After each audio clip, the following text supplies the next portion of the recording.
국립기념지라는 곳이 있습니다. 이런 기념공간을 만든 데에는 이런 배경이 있습니다.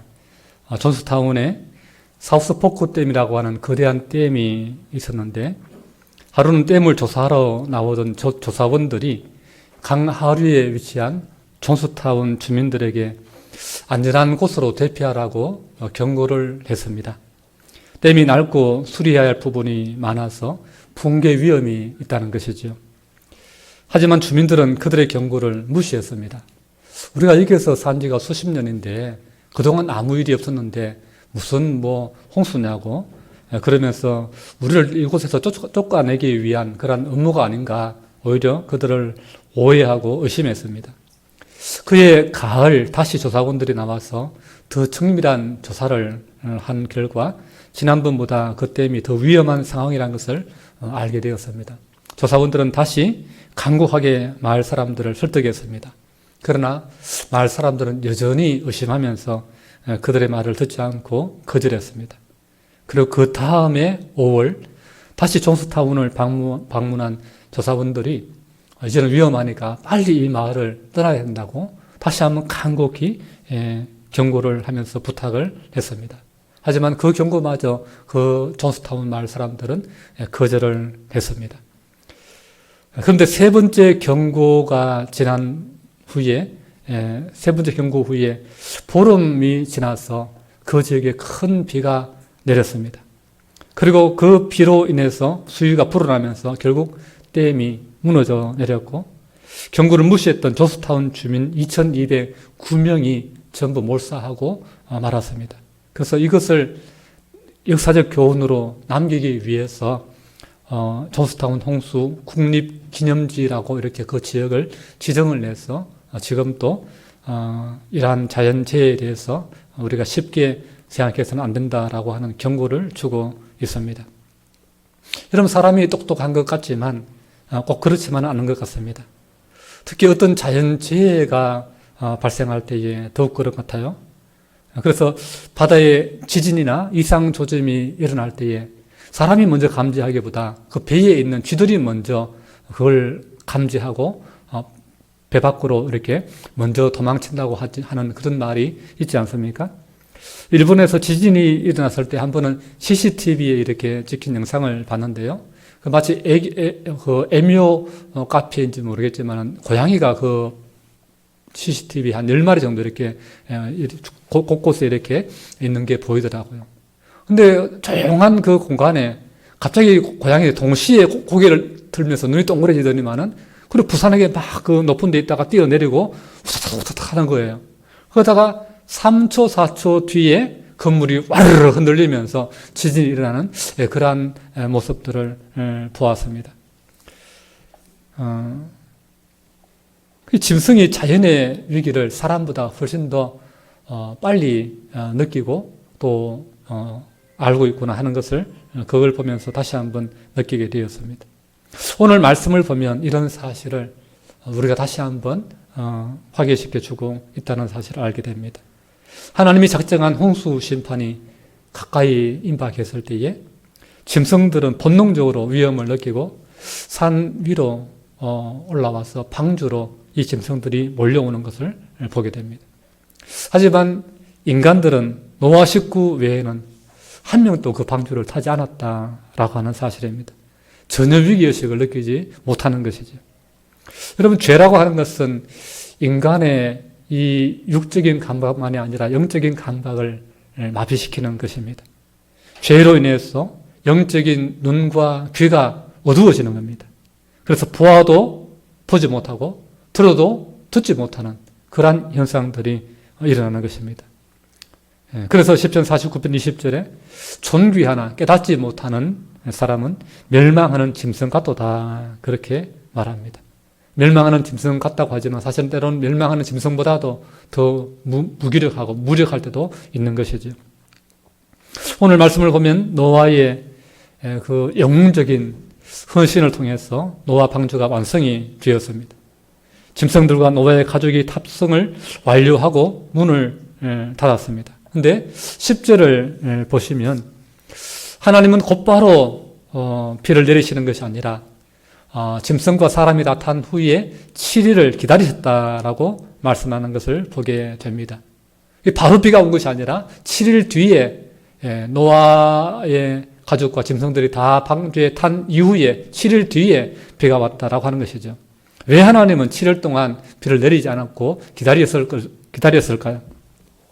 다양한 해석이 있지만 정확한 이유는 알 수가 없습니다. 그러나 추측해 볼 수 있는 것은 광활한 자연에서 자유롭게 뛰놀던 그 짐승들이 좁은 공간에 밀집해서 들어와 있을 때에 갑자기 비가 와서 배가 막 파도에 물결에 뒤우뚱거리면서 흔들린다고 한다면 아마 그 짐승들은 아마 스트레스를 받아가지고 그 공간의 좁은 곳에 적응하지 못해서 서로 부딪히고 서로 날뛰면서 아마 다치거나 죽거나 그렇게 했을 것입니다.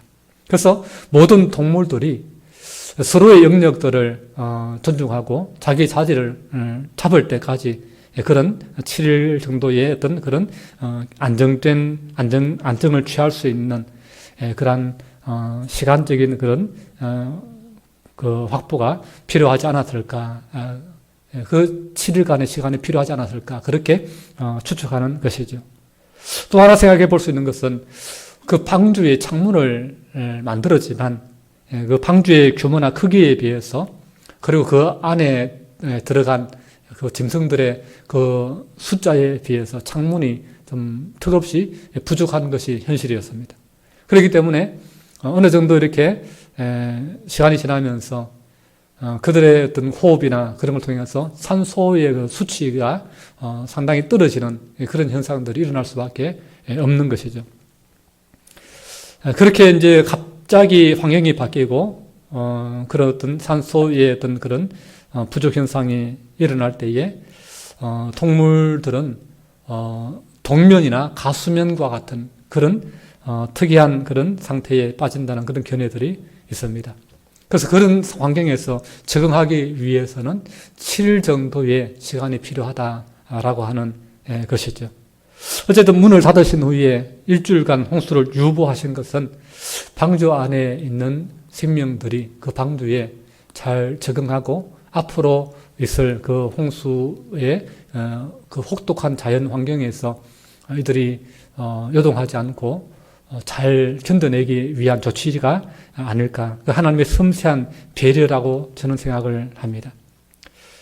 그러나 한편으로 이런 상황을 방주 바깥에 있는 사람들은 어떻게 생각을 했겠습니까?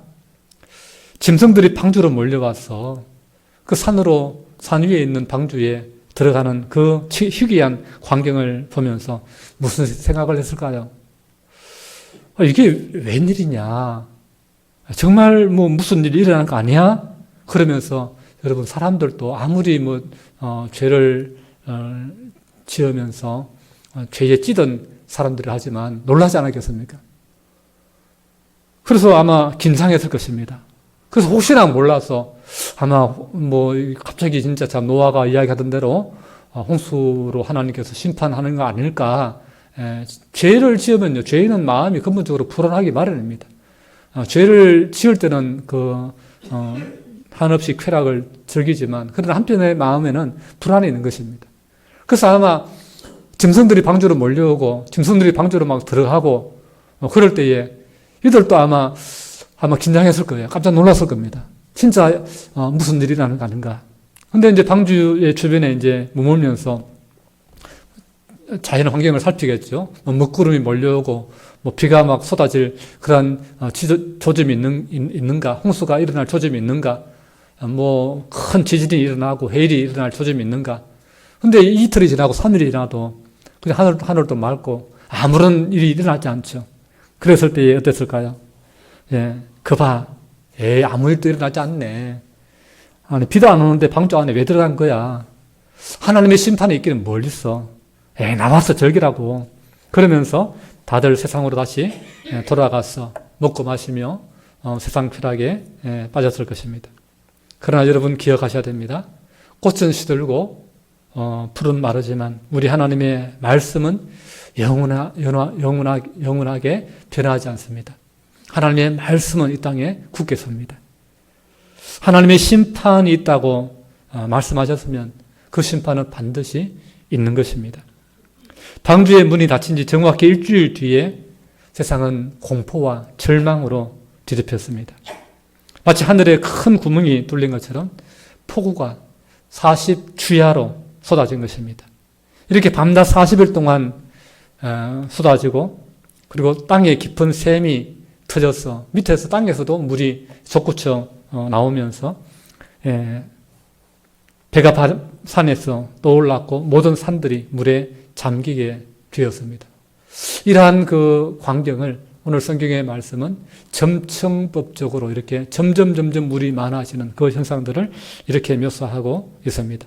17절 말씀을 보면 홍수가 땅에 40일 동안 계속된지라 물이 많아져 방주가 땅에 떠올랐고 그랬습니다. 물이 많아져서 방주가 있는 위치까지 수위가 높아지면서 방주가 떠올랐다 그랬습니다. 18절을 보면 물이 더 많아져 땅에 넘침에 물이 더 많아져서 땅에 넘쳤다 그랬습니다. 19절에 보면 물이 땅에 더욱 넘침에 천하의 높은 산이 다 잠겼다라고 말씀합니다. 계속해서 수위가 높아져서 눈에 보이는 산들이 다 물 아래로 잠기게 되었다라고 하지요. 근데 우리가 그 믿는 노아의 홍수를 우리는 믿지만 그러나 세상의 대부분의 많은 사람들은 아직도 여전히 이것은 역사적인 사실이기보다는 그냥 신화적인 그러한 일로 그냥 사람들이 만들어낸 그러한 신화로 이해를 합니다.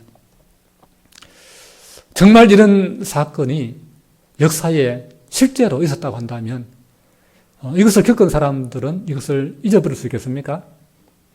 잊어버릴 수가 없겠죠. 잊으라고 강요한다고 해도 잊을 수가 없겠죠. 너무나 엄청난 일은요, 아무리 감추려고 해도 감춰지지 않습니다. 그래서 아마 노아 후손들이 그 뒤에 번성해서 퍼져나갈 때에 이때의 일을 잊을 수가 없죠. 그래서 아마 어떻게든 간에 이것을 구전으로든지 그 기록으로든지 분명히 그때 엄청난 홍수의 심판이 사건이 있었다라고 아마 기록했을 것입니다. 사실 과연 그런 민족들 가운데에 그 홍수가 일어났던 그 노아 방주가 머물렀던 그 주변의 민족이나 나라들 혹은 그 토착 원주민들 가운데에 그런 그 전설이나 기록들이 있는가 조사를 안 했겠습니까? 조사를 했습니다. 그랬더니 주변의 모든 민족들, 모든 나라들, 모든 부족들에게 그런 홍수에 대한 전설과 같은 그런 이야기가 전해 내려오고 있다라고 하는 사실이지요.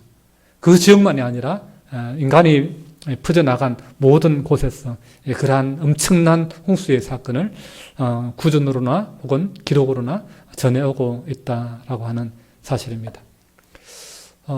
우즈베키스탄이 그 가까운 지역인데요. 그 우즈베키스탄 사마르칸트 대학에 우리나라 교수가 한 명 있습니다. 역사 교수인데요. 윤명철 교수님이라는 분이 있습니다. 이분 유튜브에도 요즘 많이 나와서 활동하시는 분인데, 이분의 이야기에 따르면은 그쪽 지역 사람들은 노아 방주가 머물렀던 그 아라라산 그 지역하고 가까운 지역이다 보니까 그 지역을 여행에 가서 조사를 해보면 그 지역에 사는 원주민들은요, 이 노아 홍수 사건을 완전한 100% 사실을 조금도 의심하지 않고 그대로 믿고 있다라고 하는 것입니다.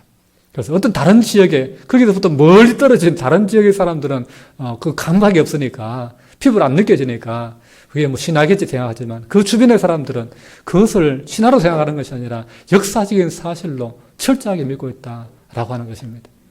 그리고 지질학자들의 어떤 그런 연구를 보면 그 지역이 흑해하고 가까운 닦이고 있는 지역이거든요. 근데 이제 과거에 오랜 세월 전에 지각 변동이 일어났다는 것입니다. 그래서 원래 흑해가 바다가 아니고 담수였다고 합니다. 담수, 민물 호수였다라고 하는 것이죠.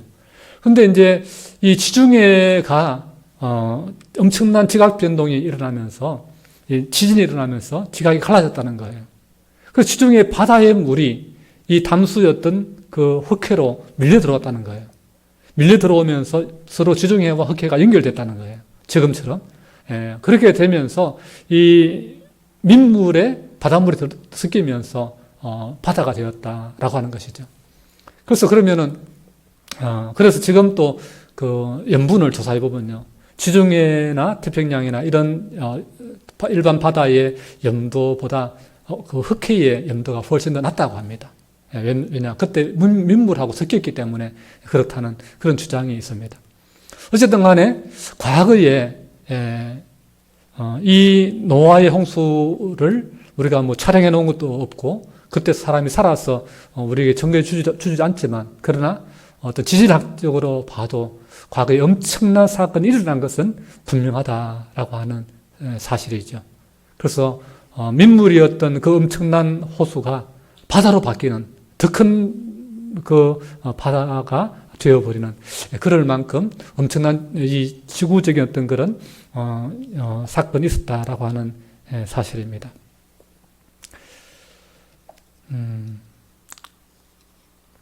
그럼에도 불구하고 많은 그 사람들은 이 홍수의 이야기가 그래도 과장이 되었다, 그렇게 이야기합니다. 왜냐하면은 지구의 높은 산들이 다 잠겼다고 하니까 어떻게 그럴 수가 있냐. 아무리 비가 40일 동안 많이 내려도 그건 불가능한 일이다. 과학적으로 그건 너무 과장되었다. 그렇게 이야기하는 것이지요.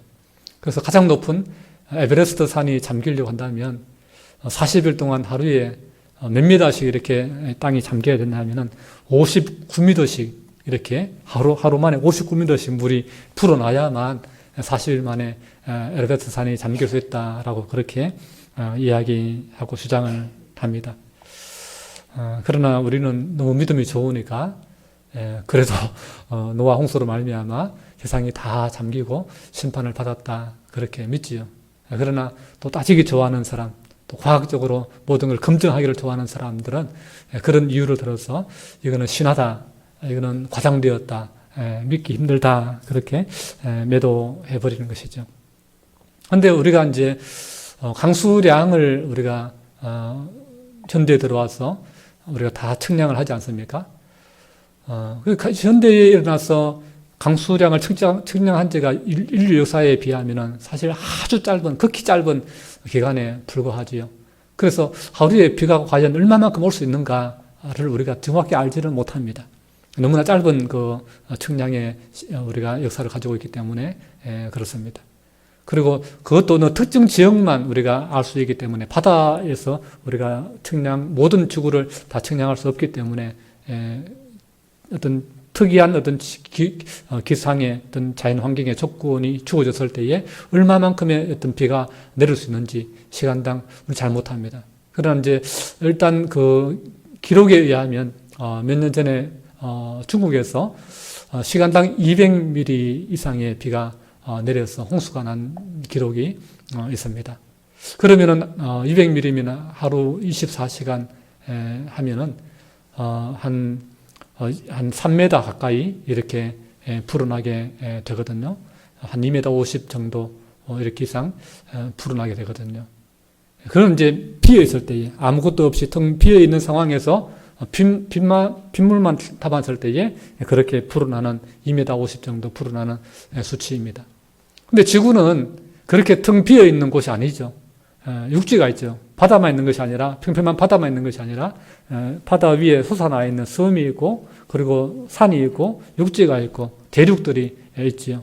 예를 들어서 이 안에 돌멩이가 들어있고 다른 흙들이 들어있다고 생각해 보십시오. 그 위에 물을 부었을 때 차오르는 속도하고 아무것도 없을 때에 물을 부었을 때 차오르는 속도하고 달라지겠죠. 속에 뭔가 돌멩이가 많이 들어있다면 물을 부으면 금방 차오르지 않겠습니까? 노아 홍수 때에 그런 현상들이 일어날 수 있는 것입니다. 그리고 우리는 하늘에서 내리는 비의 어떤 그런 양만 측정하지, 성경은 말하면 땅에서 먼저 솟았다라고 그것을 먼저 이야기해 주고 있습니다. 땅에서 솟아난 물의 양도 어마무시하다는 사실 여러분 아셔야 됩니다. 그래서 지금 또 과학자들의 그 연구 결과의 조사에 의하면은 바닷물 다음으로 많은 물이 어디 물인지 아십니까? 지하수입니다, 지하수. 우리 생각하기에 저수지, 큰 저수지, 뭐 엄청나게 넓은 그러한 뭐 우리나라만한 우리나라 남한만한 그런 민물 저수지도 있거든요. 그래서 그렇기 때문에 저수지에 물이 많지 않을까 생각하는데 그렇지 않습니다. 지하수의 물이 훨씬 더 많다고 합니다. 근데 그런 물들이 다 밖으로 뿜어져 나오고 또 하늘의 물이 다 내렸다 그렇게 말합니다. 근데 우리가 그때의 지구 환경을 모르잖아요. 지금의 어떤 그런 빙하기, 지금은 빙하기 시대 아닙니까? 간병기라고 하는데 그래서 북극과 남극이 얼음이 있지 않습니까? 이 빙하기를 우리가 살아가고 있는 거예요. 근데 그때의 우리의 기후 환경을 모르니까 그런데 성경을 근거해서 보면은 창세기에 보면은 지구를 하나님께서 만드실 때에 물로 다 뒤덮여 있었다 그렇게 이야기합니다. 원래 지구가 물로 다 뒤덮여 있었는데 그 물을 땅 아래의 물과 땅 위의 물로 하늘에 있는 물로 이렇게 나누었다 그렇게 말씀하고 있는 것을 보게 됩니다. 그러니까 지구 대기권에 물청이 있었다라고 하는 그런 설명이 되는 것이죠. 근데 이제 이 물청이 왜 사라졌느냐, 지금은 왜 없느냐, 노아 홍수 때에 그 물이 다 밑으로 내려왔다라고 이렇게 성경학자들은 이야기를 합니다. 과거로 증명할 수 없는 부분이니까 우리 성경으로 가지고 이야기할 수밖에 없는 것이죠. 그리고 그때 대기청이 얼마만큼의 물이 있었는지 우리 정확히 모르는 거예요. 그때 안 살아봤기 때문에. 그때의 환경과 지금의 환경이 다르기 때문에. 그 물청이 만약에 이렇게 있잖아요. 지구를 둘러싸 있잖아요. 그러면 빛이 물을 통하게 되면 굴절하게 됩니다. 직진하는 것이 아니라. 그렇다면은 이게 굴절하면서 온 그 지구가 추운 곳이 없고 다 따뜻한 곳이 되어져 버립니다. 그러니까 그때는 극지방이 없는 거죠. 빙하기가 아닌 것이죠. 근데 이 물이 사라지면서 빛이 직진하지 않습니까? 그러면서 빛이 안 닿는 곳은 추운 지역이 됩니다. 그렇게 되면은 이 얼음이 얼게 되는 것이죠. 이렇기 때문에 완전히 바뀌는 것이죠. 그러면서 오늘 이 노아의 홍수의 말씀 11절을 보시면 큰 기품의 샘이 터졌다라고 말씀해 주고 있지요. 지하에 있던 갇혀있던 물들이 어떤 지각의 어떤 그런 압력과 변동에 의해 가지고 하나님의 역사에 의해 가지고 그것이 다 땅 위로 터져 나왔다라고 하는 사실입니다. 그래서 이러한 창세기의 어떤 그런 창조의 어떤 그런 기사에서 나온 것을 근거로 해서 보면은 얼마든지 이런 일은 일어날 수 있었다라고 이야기할 수 있는 것입니다. 그러면 또 어떤 사람들이 계시지 뭐예요? 그러면 홍수 끝난 다음에 그 물이 다 어디 가느냐? 그것도 그렇게 또 질문을 합니다. 그 땅에서 나왔던 물은 다시 땅속으로 들어가겠죠? 다시 또 땅속으로 지장되었다고 보면 됩니다. 그래서 엄청난 바닷물 다음으로 많은 물이 땅속에 있다라고 지금도 확인되고 있는 것이지요. 그리고 나머지 그런 물은 어디 갔냐? 빙하로 되었다라고 이렇게 이야기할 수도 있습니다. 그래서 남극과 북극에 엄청난 빙하가 있지 않습니까? 그것이 또 날씨가 변하면서 눈이 없었던 지구 환경에서 눈이 내리는 환경으로 바뀌고 그 눈이 계속 쌓이면서 그 물이 그렇게 빙하로 이렇게 쌓이게 된 것입니다. 지금도 걱정하는 게 뭡니까? 이 빙하가 녹으면 지구 수위가 높아져서 잠기게 된 나라들이 생기게 된다. 저지대는 다 잠기게 된다. 그걸 지금 걱정하지 않습니다. 그만큼 물이 무서운 거예요. 물의 양이 지금 많은 것입니다. 그래서 오늘 우리는 이 성경의 말씀을 그냥 신화적으로 받아들이지 말고 우리는 하나님 말씀대로 그대로 믿을 수 있는 믿음이 오늘 우리에게 있기를 축복합니다. 오늘 우리가 본문의 말씀을 구속사적으로 조금 더 주의 깊게 살펴보았으면 좋겠습니다. 우리 16절 말씀 우리 같이 읽겠습니다. 시작. 들어간 것들은 모든 것에 암수라. 하나님이 그에게 명하신 대로 들어가매 여호와께서 그를 들여보내고 문을 닫으시니라. 아멘. 노아의 식구와 각종 짐승들이 방주에 들어가기를 마치자 16절 중간에 하나님이 뭐라고 말씀하셨습니까? 노아 가족과 짐승들이 방주에 다 들어갔다는 말씀 뒤에 이어지는 말씀이 여호와께서 그를 들여보내고 문을 닫으시니라 라고 말씀하고 있습니다. 여러분 잘 보십시오. 누가 노아를 방주에 들여보냈다고 말합니까? 여호와께서. 누가 방주의 문을 닫았다고 말씀합니까? 여호와께서. 물론 노아 가족들이 닫았겠지요. 그러나 그 닫도록 그 마음에 감동을 주시고 또 들어가도록 그렇게 마음에 지시하신 분이 하나님이기 때문에 그렇습니다. 인간이 어떻게 알겠습니까? 비가 언제 올 줄 알고 언제 심판이 있을 줄 알고 하나님의 마음에 그렇게 들어가라는 감동을 주시고 음성을 들려주시고 또 문을 닫으라는 그런 하나님의 지시가 이게 있었기 때문에 이 모든 것들이 되는 것입니다. 그래서 결국은 하나님이 들여보내시고 하나님이 닫으시는 것으로 이렇게 표현하고 있습니다. 여기서 우리가 무엇을 알 수 있습니까? 우리가 노아가 모든 당대에 그 죄악으로 달려가던 시대에 의인이었고 완전한 자라고 이렇게 참 인정될 만한 그런 위대한 대단한 신앙인임을 우리가 알고 있습니다. 또한 하나님의 명령을 따라서 그 노아 방주를 짓는 엄청난 그러한 놀라운 지혜와 능력을 소유한 영웅적인 헌신을 한 인물임을 알고 있습니다. 그러나 그럼에도 불구하고 우리가 주목해야 할 대상은 그 노아 사람이 아니라 노아를 방주로 들여보내시고 이 모든 일들을 진두지휘하시면서 인류를 구원하시고 모든 생명체를 보존하시려고 하시는 그 여호와 하나님이다라고 하는 사실입니다. 16절 말씀 다시 한번 보십시오.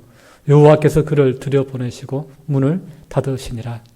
생명의 구원자는 노아가 아니라 여호와 하나님이 중심이 되신다라고 하는 것이죠. 구원의 역사의 중심에는 항상 하나님이 계신다는 사실을 알아야 됩니다. 여러분 그렇습니다. 인류가 구원받고 피조세계가 새롭게 재창조되는 역사는요. 인간의 지혜나 영혼적인 노력에 의해서가 아니라 하나님의 주권적인 역사와 은총에 의해서라고 하는 사실입니다. 하나님이 닫으신 그 문은 방주로 들어가는 유일한 문이고 인간과 동물이 구원받을 수 있는 유일한 문입니다. 그 문에 들어가기만 하면 살 수 있는 구원의 문입니다. 그런데 그 구원의 문을 열고 닫을 권한을 가진 분은 바로 하나님 한 분이시다라고 하는 사실을 오늘 말씀은 강조하고 있는 것이죠. 심판의 주체가 하나님이시듯 구원의 주체도 하나님이시다라고 하는 것입니다. 그래서 요한계시록 3장 7절에 주님이 열면 닫을 사람이 없고 주님이 닫으면 열 사람이 없다. 그렇게 말씀하는 것입니다. 요한복음 10장 9절은 우리에게 이렇게 말씀합니다. 내가 문이니 누구든지 나로 말미암아 들어가면 구원을 받고 들어가며 나오며 고를 얻으리라. 아멘. 그렇습니다. 예수님은 자기 스스로를 내가 구원의 문이다라고 말합니다. 나라는 문을 통해서 들어와야 나를 통해 들어와야 구원을 받을 수 있다라고 말합니다. 그렇습니다. 예수님이라고 하는 그 문으로 들어가면 구원을 받습니다. 그 문 외에 다른 문은 없습니다.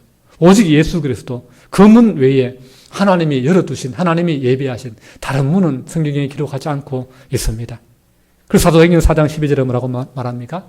다른 이로서는 구원을 받을 수 없나니 천하 인간에게 구원을 받을 만한 다른 이름을 우리에게 주신 일이 없음이라 그렇게 증거하고 있는 것입니다.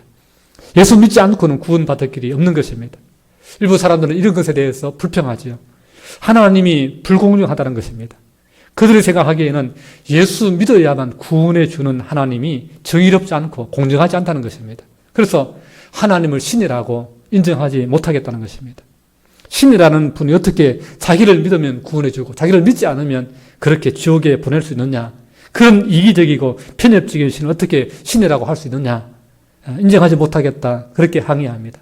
여러분 얼핏 들으면 참 정의를 제대로 알고 공의를 제대로 알고 어떤 똑똑한 사람처럼 일리 있는 말처럼 들립니다. 그러나 여러분 그것은 진리를 모르고 인간의 실체를 몰라서 하는 말입니다.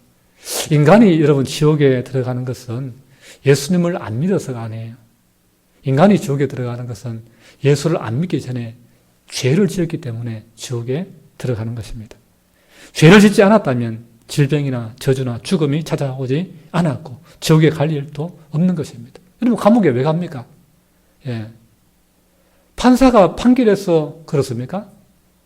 예. 니는 몇 년을 살아라. 사형 온도를 내렸기 때문에 죽는 것입니까? 아니죠. 판사가 말하기 전에 그가 먼저 죄를 지었기 때문에 그 죄로 말미암아 그가 벌을 받는 것입니다.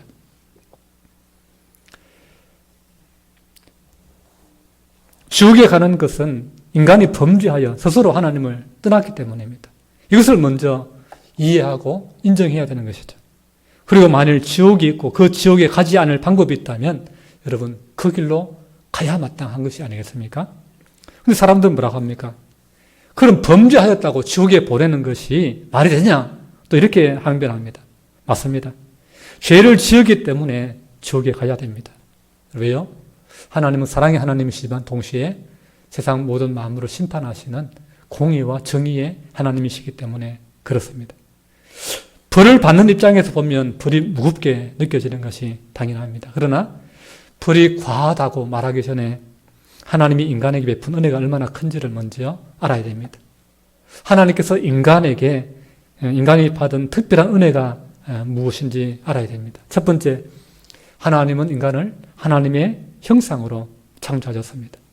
우리는 다른 피조물과 달리 하나님의 형상으로 특별하게 은혜를 입어서 존귀하게 지원받은 거예요. 두 번째 특혜는 세상을 정복하고 다스릴 수 있는 특혜를 받았습니다. 그래서 인간이 지배받는 것이 아니라 통제받는 것이 아니라 인간이 모든 걸 통제하고 다스리고 지배합니다. 하나님의 특권입니다. 하나님이 세 번째 주신 특권은 하나님의 동산 에덴에서 하나님과 함께 영원히 살 수 있는 은혜를 입었습니다. 이와 같은 인간이 받은 특기를 생각해 보면 인간이 하나님 앞에 하나님 왜 그렇게 불의하냐 불공평하냐 그렇게 말할 자격이 인간은 전혀 없습니다. 비유적으로 말하자면 일반 백성이 왕궁에서 지내며 왕의 상에서 왕과 함께 먹고 마시며 왕과 함께 친구처럼 지낼 수 있는 그런 특혜를 받은 것이죠.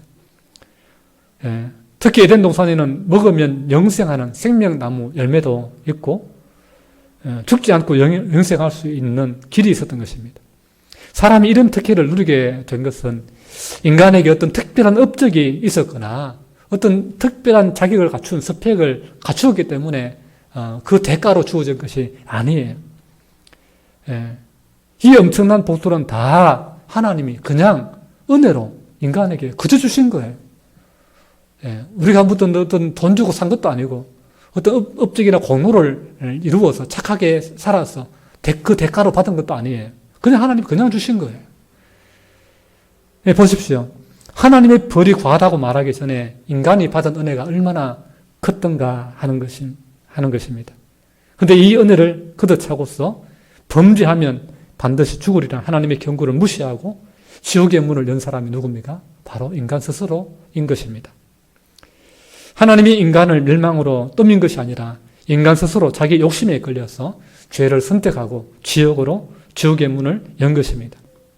여러분, 그래서 인간이 죄의 책임을 회피하려 하거나 하나님이 불의하고 공정하지 않은 분인 것처럼 그렇게 하나님을 공격하고 몰아가는 그것은 인간이 미련한 짓이에요. 어리석은 일입니다. 그렇다고 해서 자기의 죄가 사라지는 게 아니거든요.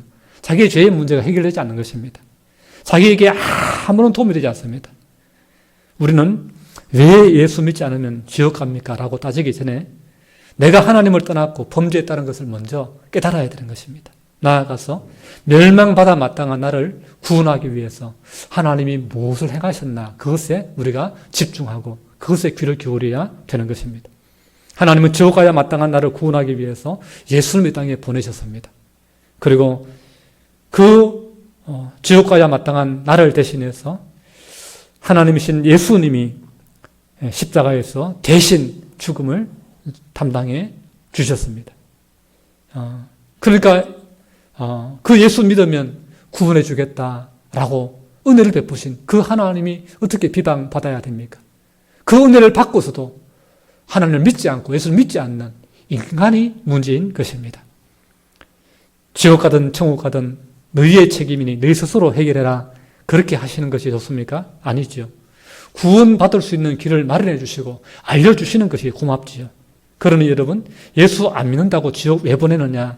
그런 불의하고 공정하지 않은 하나님 어떻게 신뢰를 할 수 있느냐라고 말하는 것은 참으로 양심 없고 미련한 생각인 것입니다. 그리고 그런 주장을 부추기고 선동하는 것은 예수님을 못 믿게 하려고 구원받지 못하려고 하는 사단의 간계라는 사실을 아셔야 됩니다. 피 흘림이 없이는 죄사함이 없듯이 예수 그리스도의 보혈 없는 구원은 없는 것입니다. 하나님의 홍수에서 심판에서 구원받으려면 하나님이 열어두신 방주의 문으로 들어가야 되는 것입니다. 이처럼 죄인인 우리가 구원받기 위해서는 우리 죄를 위해서 십자가에 돌아가신 예수님, 길이요 진리요 생명이신 예수님, 구원의 문이신 예수님을 통해서 하나님 나라로 들어가는 길 외에 다른 길은 없는 것입니다. 이것이 노아 홍수와 심판, 노아 방주를 통해서 우리에게 말씀하고 계시는 하나님의 메시지인 것입니다. 이 말씀을 기억하고 노아 방주를 통해서 인간을 다 멸하지 않고 다시 새로운 출발의, 새로운 구원의, 새로운 번성의 길을 허락하시는 그 하나님의 은혜를 우리가 보듯이 예수님을 통해서 온 인류를 구원하시려고 하시는 하나님의 놀라운 자비와 그 사랑과 은혜를 볼 수 있는, 그리고 그 은혜에 감사하며 우리 남은 인생 하나님 앞에 영광 돌리고 주님의 나라를 소망할 수 있는 저와 여러분 될 수 있기를 주님의 이름으로 축복합니다. 기도합니다. 걸어가신 우리 아버지 하나님, 하나님이 인간에게 베푸신 은혜가 한량이 없지만 인간은 하나님이 주신 은혜와 축복과 그 큰 능력을 가지고 하나님을 반역하고 하나님을 대적하며 오히려 하나님이 만드신 이 자연을 파괴하고 죄와 악으로 이 세상이 더러워지도록 오염시킨 그 아버지는 세상 가운데 하나님은 다 멸해도 마땅하지만 그러나 노아를 통해서, 방주를 통해서 그 의로웠던 노아와 그 가족을 구원하시고 그리고 죄 없는 짐승들을 다시 하나님 구원하시는 그 놀라운 일을 행하시는 것을 보게 됩니다. 이것은 또한 예수 그리스도의 장차 오실 그림자여서 우리가 예수님을 통해서 하나님께서 예수님의 희생을 통해서 우리를 구원하시는 그러한 예표인 것을 하나님 다시 한번 깨닫습니다. 그러하오니 하나님 우리의 믿음 예수 그리스도 안에서 굳건하게 도와 주옵시고 구원의 문이신 구원의 방주이신 예수 그리스도 안에서 또 구원의 방주의 역할을 하라고 이 땅에 세우신 교회 안에서 하나님을 감사하고 하나님 앞에 영광 돌리며 남은 인생 죄를 먹고 마시며 즐기는 것이 아니라 하나님을 예배하며 하나님의 선을 행할 수 있는 우리 모두가 되게 하여 주시고 이 땅에서 주님 기쁘시게 하고 주님께 예배하다가 저 천국에 가서 우리 주님과 함께 영원히 예배하며 기뻐하는 그런 행복한 우리 모두가 되게 하여 주옵소서. 예수님 이름으로 기도하옵나이다. 아멘.